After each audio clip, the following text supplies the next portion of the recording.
That person there is me running the Allen Brown 10k, but let's rewind to the start of the day where I will show you my morning routine right from when I wake up to the very start of the race. This morning routine I find works very well for me, giving me the best preparation possible on race day. So let's rewind the clock back to 6:30 when I wake up. The first thing I did when I woke up was to go downstairs to get myself a cup of water. Today had the potential to be the hottest day of the year so far, so it's important I stay hydrated. Because I didn't want to be looking like a Wally wearing my pajamas for the rest of this video, I decided to get dressed straight away into today's running kit. So for today's running kit, we started off with some compression socks paired with some compression shorts, and then of course I had my Jaffa vest on, which is the club which I will be representing. I then proceeded to get myself another cup of water before proceeding to get myself some breakfast. I've decided to have my breakfast approximately 2.5 hours before the start of today's race, and then this will allow the food enough time to fully digest, and I can assure you now, running on a heavy stomach is not a good idea. So for my breakfast this morning, I decided to have 2 sets of bagels which require defrosting first of all by putting them in the microwave. Once we had done this, we cut the bagels in half and it was off to the toaster for the bagels. Now having a bagel before a race is something which I usually do because the bagels is packed with plenty of carbs which I'll need for today.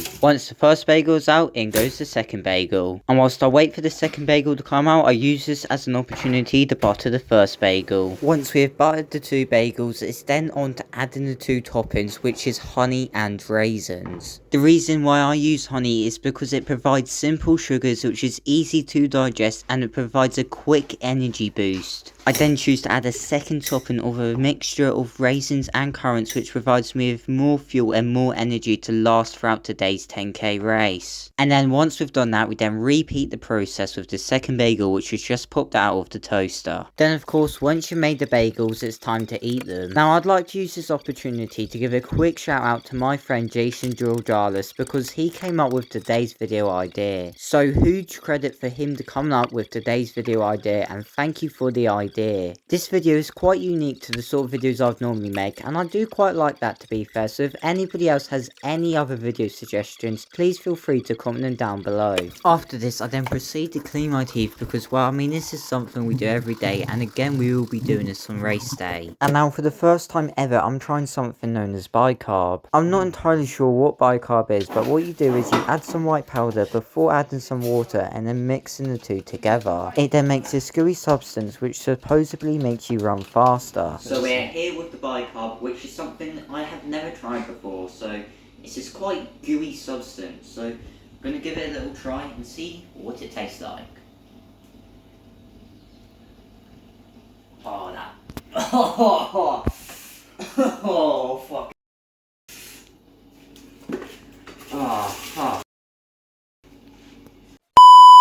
After this, I then proceeded to get some of the usual stuff, including an energy gel, and then proceeding to go back upstairs to get my race shoes for today. Today I am racing in the Nike Vaporfly Next% Free, a very bouncy and reliable shoe. As already mentioned, today was going to be a boiling day, so it's important I kept myself hydrated. As you can see, I'm filling my water bottle up for today's race in the Curtin Friday 5 water bottle. That was the water bottle which we received at the end of the Curtin Friday 5 race, and I made a race vlog on that race, so maybe if you haven't seen that video out already, after finishing watching this video, maybe check it out. After filling the water bottle up, I then proceeded to add what is known as an electrolyte to the water. So if you don't know what electrolytes are, basically they're like a tablet and you break them in half and pretty much you just apply them to the water. You then leave the electrolytes for about 2 minutes where you let them do their magic and dissolve into the water. I do quite like electrolytes because they're easy on the stomach, and they also do a very good job at keeping you hydrated. Once I had everything ready, I then took this as an opportunity to record the Running Twins video for the main video on the Allen Brown 10k. And trust me, recording an intro for a YouTube video takes a lot longer than what you may imagine. So by the time I had finished recording the Running Twins video, it was about time to leave, so we got everything and went in the car to head to the venue. As Cosgrave is in the local area of streets which I usually run on, this meant the car journey was only approximately about 5 minutes. minutes. So once we arrived in Kesgrove, we parked up, and then there was another short 5-minute walk to the venue to collect our numbers. So we went into a sports hall to collect our numbers, and I'll say it now, I am quite a big fan of the design of this bib. We then chilled out for a bit, and then with 35 minutes to the start of the race, we started our warm up. This was a light and easy jog for about 2 kilometers to get the legs ready for today's race. The aim of the warm up is to get blood flowing to the muscles and to reduce any stiffness. Once we had finished our warm up, it was time to do some final preparations for today's race. This included changing out of my warming up shoes and into my race shoes, which were the Vaporflies. After this, I then consumed a High 5 energy gel. Hopefully with today's race being such a warm day, the energy gel would assist in helping me sustain my 10k pace for the entirety of the race. So yes, that is pretty much it for my morning routine before a 10k race, because before you know it, you're on that start line and you're underway. This morning routine must have been pretty helpful, because despite the heat, I still went and ran my second fastest ever 10k with a time of 37 minutes 51 seconds. And for context, that is my second fastest ever 10k. So if you found that video helpful, please consider leaving a like and subscribing to the channel, and I will see you in the next video. Bye for now.